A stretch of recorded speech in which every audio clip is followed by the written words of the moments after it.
República Dominicana tiene que hacerse una pregunta seria. Una pregunta que no se puede responder con propaganda, no se puede responder con comunicaciones oficiales. Una pregunta que no se puede responder con promesas de empleos temporales ni con discursos bonitos sobre inversión extranjera. La pregunta es, ¿quién gana realmente cuando se explota oro en República Dominicana? Este episodio va dedicado al señor Jesús Pimentel, dirigente social que nos ha pedido hablar de este tema. Lo más importante todavía es quién pierde. Porque cuando se habla de minería de oro, casi siempre nos presentan una sola cara de la moneda. Nos hablan de inversión, nos hablan de exportaciones, nos hablan de impuestos y nos hablan de empleos o de desarrollo regional.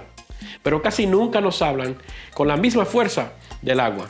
Casi nunca nos hablan del suelo, ni tampoco de lo que sucedería con la agricultura. Casi nunca nos hablan del pasivo ambiental que se genera, ni nos hablan del costo del cierre de las operaciones de mineras. Casi nunca nos hablan de las comunidades que quedan viviendo con las consecuencias cuando la empresa ya se fue. Y casi nunca nos explican por qué. Si el oro ha generado tantos ingresos, las regiones donde se explota no se han convertido en modelos de desarrollo. Hoy en La Nación RD vamos a hablar claro. Este episodio es un especial de oposición a nuevas concesiones mineras para explotar oro en República Dominicana y de manera particular una oposición firme a cualquier proyecto que pretenda convertir a San Juan de la Maguana, una provincia agrícola, acuífera y estratégica para la seguridad alimentaria del país, en una zona de explotación minera de alto riesgo. Esto no es un rechazo emocional, no es un rechazo por moda y no es un rechazo porque sí. Es un rechazo basado en tres razones fundamentales. Primero, el daño ambiental potencial en una zona esencialmente agrícola y acuífera. Segundo, la evidencia de que las explotaciones actuales no han producido un desarrollo proporcional para las regiones donde operan. Tercero, el nivel de interés, apresuramiento y entusiasmo que muestra la clase política en estos proyectos, un entusiasmo que genera desconfianza y suspicacia. Porque cuando un proyecto afecta el agua, la tierra, la agricultura y el futuro, el país no puede actuar como si estuviera aprobando un simple permiso administrativo. Estamos hablando de decisiones que pueden comprometer generaciones. El oro se extrae una vez. El agua se necesita todos los días. El oro se vende. El agua sostiene la vida. El oro puede enriquecer a pocos. El agua sostiene a todos. ¿Vale la pena arriesgarse el agua, la agricultura y el futuro productivo de San Juan por un modelo minero que ya ha demostrado que no transforma al país? Mi respuesta es no. Y hoy vamos a explicar por qué. Para entender este debate hay que empezar por un punto básico. No toda actividad económica puede evaluarse de manera aislada. Una fábrica no tiene el mismo impacto si se instala en una zona industrial que si se instala encima de una fuente de agua. Un vertedero no tiene el mismo impacto si está en un lugar controlado que si está al lado de una comunidad. Y una mina de oro no tiene el mismo riesgo si opera en una zona remota y seca que si se plantea en una zona agrícola productiva y con importancia hídrica. San Juan de la Maguana no es una provincia cualquiera. San Juan es una de las zonas agrícolas más importantes de la República Dominicana. Es tierra de producción. Es tierra de agua donde se generan más de 709 ríos. Es tierra de alimentos. Es tierra de comunidades que dependen directamente del suelo, de los ríos, de los acuíferos y de la capacidad productiva de la región. Cuando se habla de minería en San Juan, no estamos hablando simplemente de abrir un hoyo en una montaña. Estamos hablando de introducir una actividad extractiva de alto impacto en una provincia que tiene una función estratégica para nuestro país. Y esa función es producir alimentos, es sostener comunidades y proteger nuestros recursos hídricos. Aquí es donde el debate se vuelve serio, porque el oro no se come, el oro no riega los cultivos y el oro no llena los canales, no sostiene la agricultura, no garantiza comida en los mercados, no sustituye una cuenca dañada. El oro no devuelve un acuífero contaminado y el oro no repara una región que pierde su vocación productiva. Una mina puede generar ingresos por un periodo, pero una provincia agrícola bien protegida puede producir durante generaciones. Ese es el punto que muchas veces se oculta. El debate no es simplemente minería versus no minería. El debate es ¿qué modelo de desarrollo quiere República Dominicana? ¿Un modelo que extrae, exporta y deja pasivos? ¿O un modelo que protege el agua, la tierra, la producción y la soberanía alimentaria? Cada vez que se promueve una nueva explotación minera, el discurso suele ser el mismo. Nos dicen que va a llegar inversión, nos dicen que habrá empleos, nos dicen que aumentarán las exportaciones, nos dicen que el Estado recibirá ingresos y nos dicen que la región se va a desarrollar. Pero el país tiene que aprender a hacer una pregunta más profunda. ¿Desarrollo para quién? Porque una cosa es que una actividad genere movimiento económico y otra cosa muy distinta es que esa actividad transforme la calidad de vida de su población. República Dominicana ya tiene experiencia con minería de oro. No estamos hablando desde la teoría, no estamos hablando desde el miedo abstracto. Tenemos ejemplos concretos y el ejemplo más importante es la explotación minera en la provincia de Sánchez Ramírez. Durante años se ha explotado oro allí. Durante años se han generado exportaciones y se han generado ingresos fiscales asociados a esa actividad. Durante años se han presentado la minería como una fuente importante de riqueza, pero entonces hay que mirar la realidad de frente. ¿Se convirtió Sánchez Ramírez en una provincia modelo de desarrollo? ¿Se transformaron sus comunidades en centros de prosperidad? ¿Se redujo de manera notable la pobreza regional? ¿O se mejoró la infraestructura local en proporciones a la riqueza extraída? ¿Se convirtieron sus municipios en ejemplo nacional de bienestar? ¿Se siente en la vida cotidiana de la gente el supuesto beneficio extraordinario del oro? Y a nivel nacional, la pregunta es todavía más incómoda. Si el oro ha generado tantos ingresos para el Estado, ¿por qué la deuda pública ha seguido aumentando? Si el oro ha sido tan beneficioso, ¿por qué el déficit fiscal no se ha resuelto? Si las exportaciones mineras son una gran noticia, ¿por qué el país sigue dependiendo de más deuda, más impuestos, más préstamos y más parches fiscales? Si la minería era la gran solución, ¿dónde está la transformación? Esta es la parte que el discurso oficial no quiere enfrentar, porque puede ser cierto que el Estado haya recibido ingresos, puede ser cierto que la minería haya aportado impuestos, puede ser cierto que haya generado exportaciones, pero eso no significa automáticamente desarrollo, no significa automáticamente justicia territorial, ni significa automáticamente bienestar. No significa reducción de deuda, ni significa prosperidad para las comunidades afectadas. Y ese es el problema. El país asume el riesgo. La comunidad asume el impacto, el territorio asume la carga, el agua asume la amenaza, pero los beneficios se dispersan en lugares que no necesariamente son las comunidades que pagan el costo. Cuando una actividad extrae riqueza de una provincia, pero esa provincia no se transforma, entonces hay que cuestionar el modelo. Cuando una actividad produce ingresos al Estado, pero el Estado sigue endeudándose, entonces hay que cuestionar el modelo. Cuando una actividad se vende como desarrollo, pero deja deudas ambientales, sociales, fiscales, entonces hay que cuestionar el modelo. Y cuando quieren repetir ese modelo en otra provincia agrícola y acuífera, el país tiene derecho a decir no. No sin garantías, no sin transparencia y no sin consulta real, y menos sin proteger primero el agua, sin demostrar que el beneficio nacional supera el riesgo territorial. Ese es el tema. Hay una palabra que debe estar por encima de todas las demás: agua. No oro, no inversión, no exportaciones, no regalías, no impuestos, agua. Porque sin oro una nación puede vivir, sin agua no. Sin oro una provincia puede producir, sin agua no. Sin oro, la agricultura continúa. Sin agua, la agricultura muere. Sin oro, las comunidades siguen adelante. Sin agua, las comunidades desaparecen. Y por eso cualquier discusión sobre minería en una zona acuífera debe comenzar por el agua, no por el contrato, no por la empresa, no por la promesa de empleos, ni no por discurso político, por el agua. La minería de oro es una actividad que puede implicar remoción masiva de tierra, manejo de residuos, relaves, sustancias químicas, drenaje ácido, alteración de cuencas y presión sobre los recursos hídricos. Y aunque la industria diga que existen tecnologías modernas sin controles ambientales, el punto central es este: cuando el riesgo afecta el agua, el margen de error tiene que ser cero. Pero en la vida real, el margen de error nunca es cero. Los controles fallan, los supervisores se relajan, los gobiernos cambian, las empresas se venden, los contratos se renegocian, los funcionarios se van y los daños se quedan. Una mina puede cerrar, una empresa puede cambiar de nombre, un ministro puede terminar su periodo, un presidente puede irse, pero una cuenca contaminada no se resuelve con un cambio de gobierno. Un acuífero afectado no se recupera con una rueda de prensa.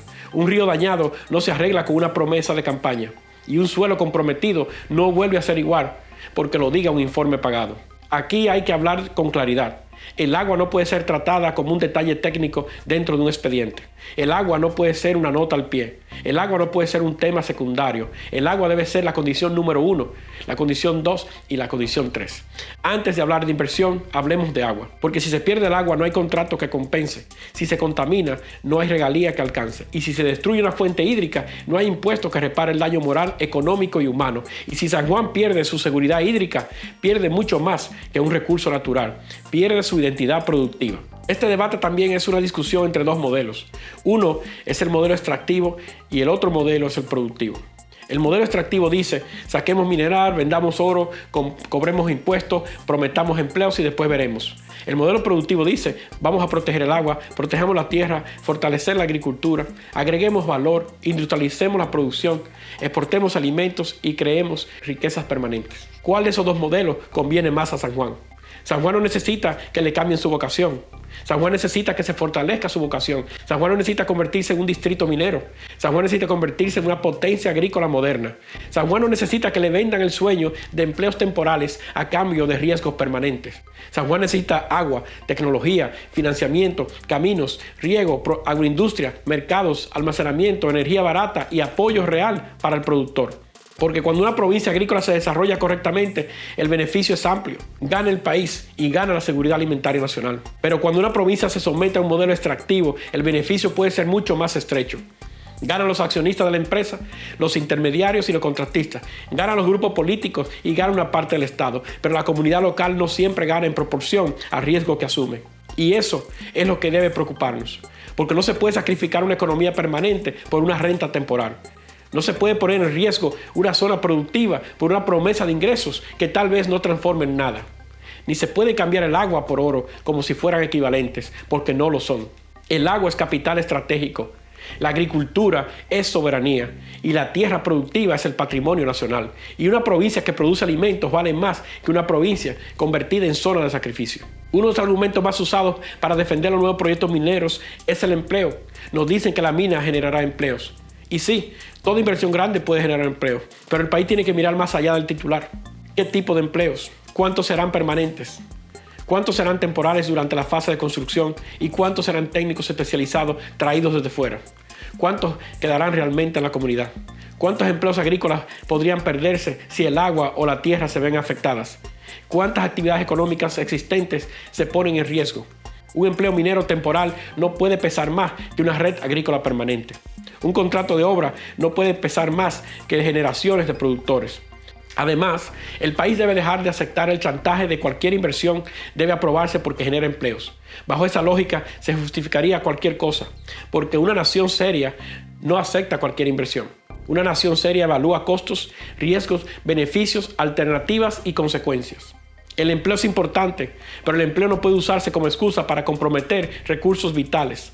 El empleo tiene que ser digno, sostenible y compatible con el territorio. Y en una provincia como San Juan, la gran oportunidad de empleo no está en destruir o poner en riesgo su vocación agrícola. Está en modernizarla. La pregunta no es si la minería generará algunos empleos. La pregunta es si esos empleos justifican el riesgo tan grande. En este caso, la respuesta debe ser no. El otro gran argumento es el dinero para el Estado. Nos dicen que el país necesita ingresos. Nos dicen que el oro paga impuestos.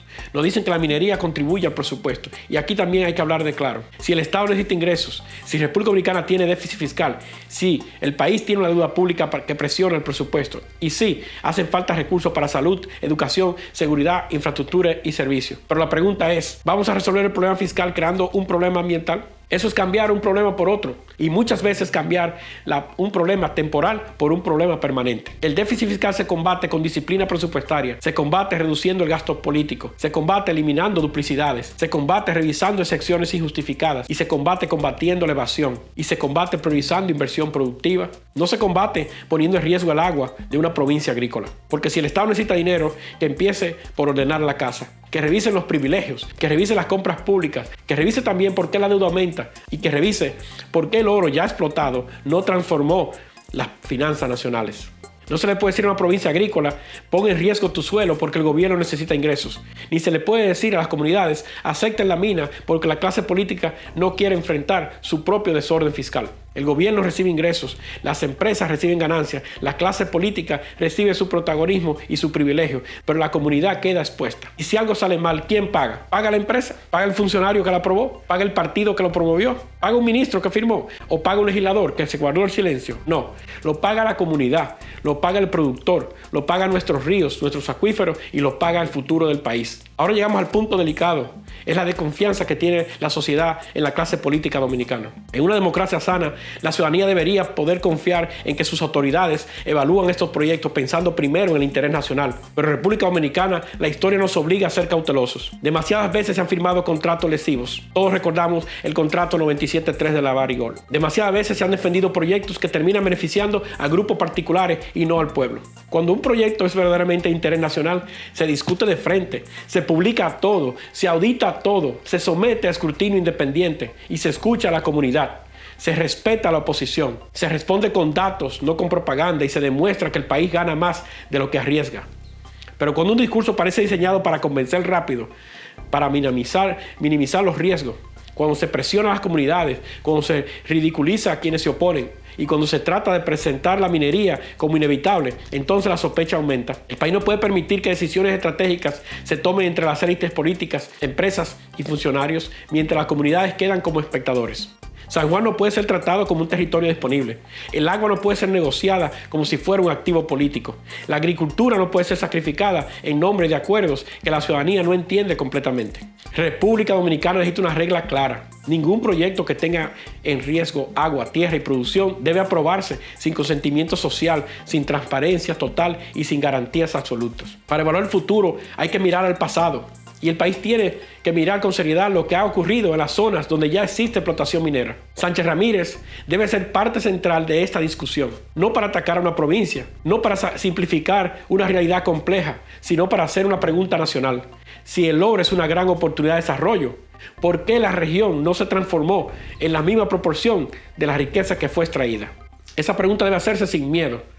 Porque si vamos a repetir ese modelo en San Juan, primero hay que evaluar qué produjo ese modelo en otros lugares. ¿Dónde están las grandes obras proporcionales a esa riqueza extraída? ¿Dónde está la transformación social profunda? ¿Dónde está el salto histórico de calidad de vida? ¿Dónde está la evidencia de que la minería convirtió la región de Sánchez Ramírez en un ejemplo nacional? ¿Dónde está el impacto fiscal suficiente para reducir de manera visible el déficit o la deuda? Y si la respuesta es que los beneficios existieron, pero fueron limitados, entonces hay que decirlo. Y si la respuesta es que hubo ingresos, y si la respuesta es que hubo actividad económica, pero no desarrolló a nada en la región, hay que decirlo. Y si la respuesta es que el Estado cobró, pero el país sigue endeudándose, hay que decirlo. Porque no basta con mostrar cifras de exportación, no basta con mostrar aportes fiscales y no basta con mostrar las toneladas procesadas. El desarrollo se mide en la vida de la gente, se mide en caminos, en carreteras, se mide en agua potable, en hospitales y en escuelas, se mide en empleos sostenibles, se mide en reducción de la pobreza y en el aumento de la productividad, y se mide en oportunidades, se mide en futuro para la región. San Juan no puede convertirse en otro experimento. San Juan no puede ser convencida con promesas que ya se han escuchado antes. San Juan no puede aceptar un modelo donde primero se extrae y después se preguntan si valió la pena. Uno de los temas menos discutidos en minería es el costo del cierre, y es uno de los más importantes. Toda mina tiene una vida útil. La mina empieza, la mina produce, la mina exporta, la mina paga, la mina reduce producción y eventualmente esa mina cierra. Pero el cierre no significa el problema. El cierre puede ser el inicio de otra etapa de riesgo, porque quedan los residuos, quedan las estructuras, quedan los relaves, quedan áreas alteradas, quedan obligaciones ambientales, quedan procesos de monitoreo y quedan riesgos para el agua, quedan los costos. Y aquí la pregunta es, ¿quién garantiza que esos costos estén cubiertos?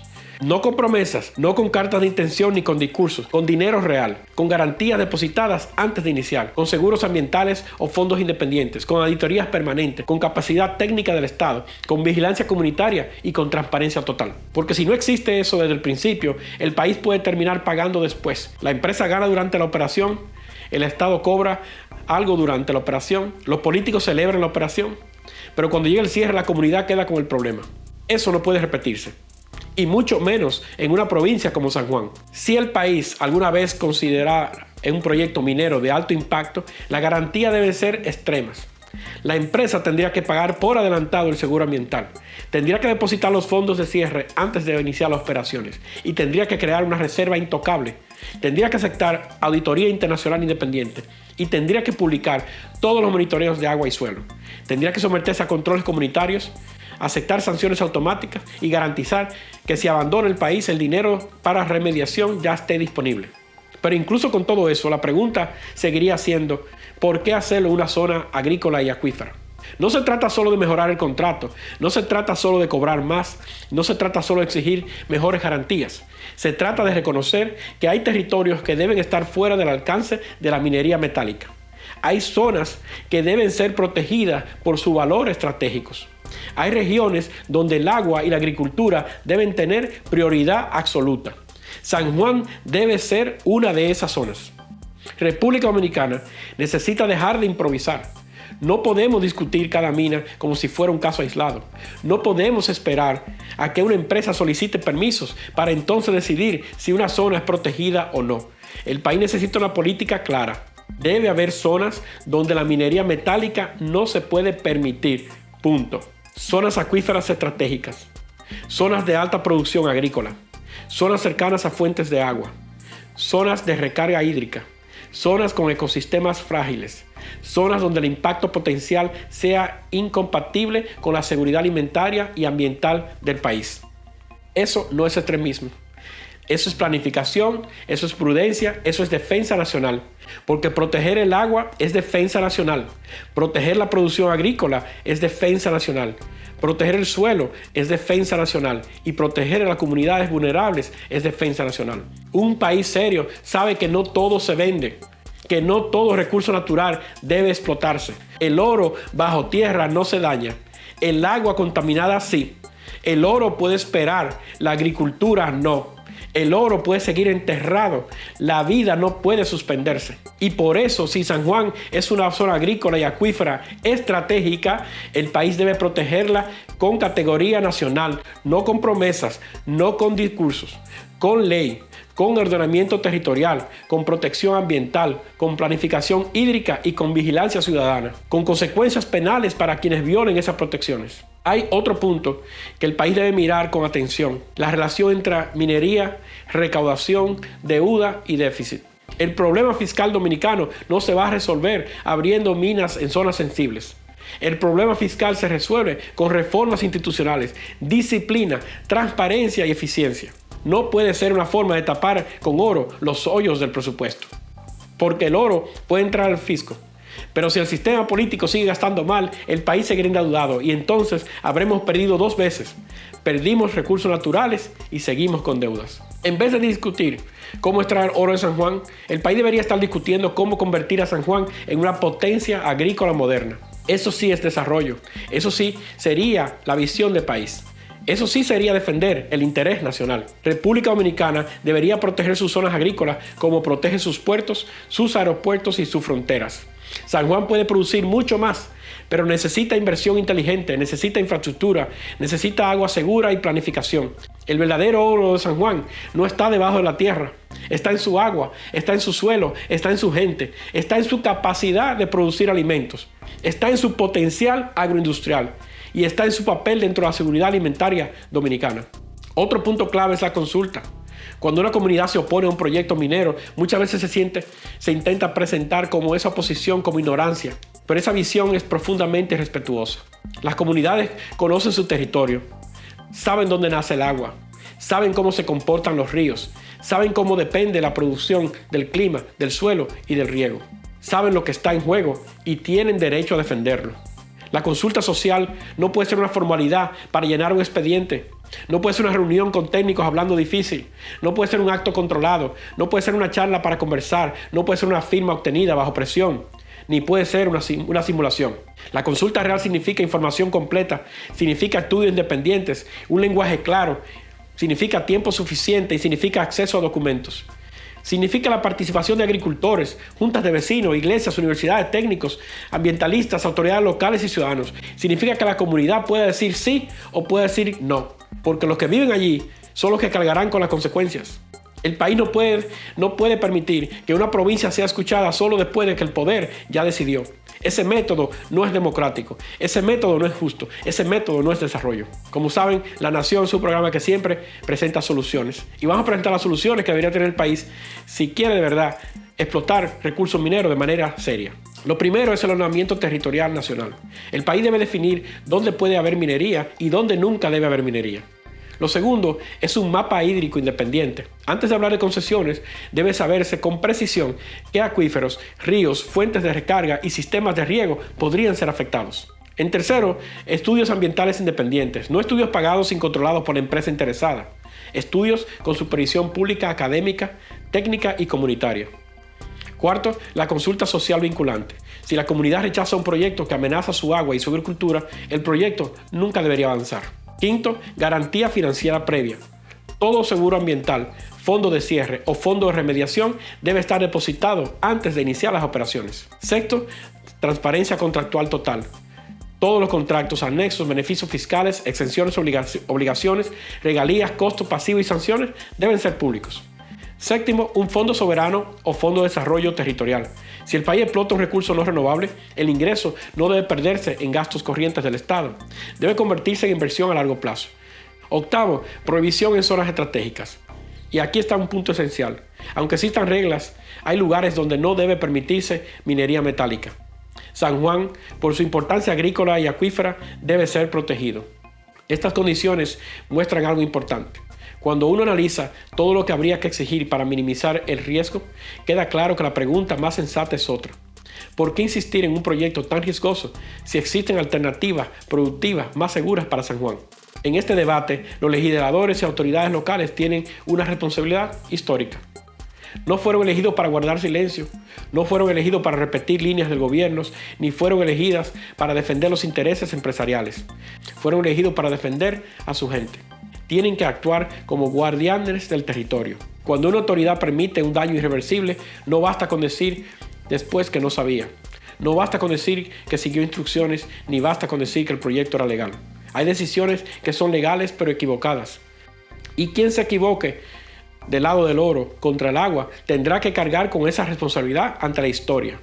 A quienes dicen que oponerse a nuevas explotaciones mineras es estar contra el progreso, hay que responderles con claridad. No. Oponerse a poner en riesgo el agua no es tratar contra el progreso, ni estar contra el progreso, es defender el progreso de la nación.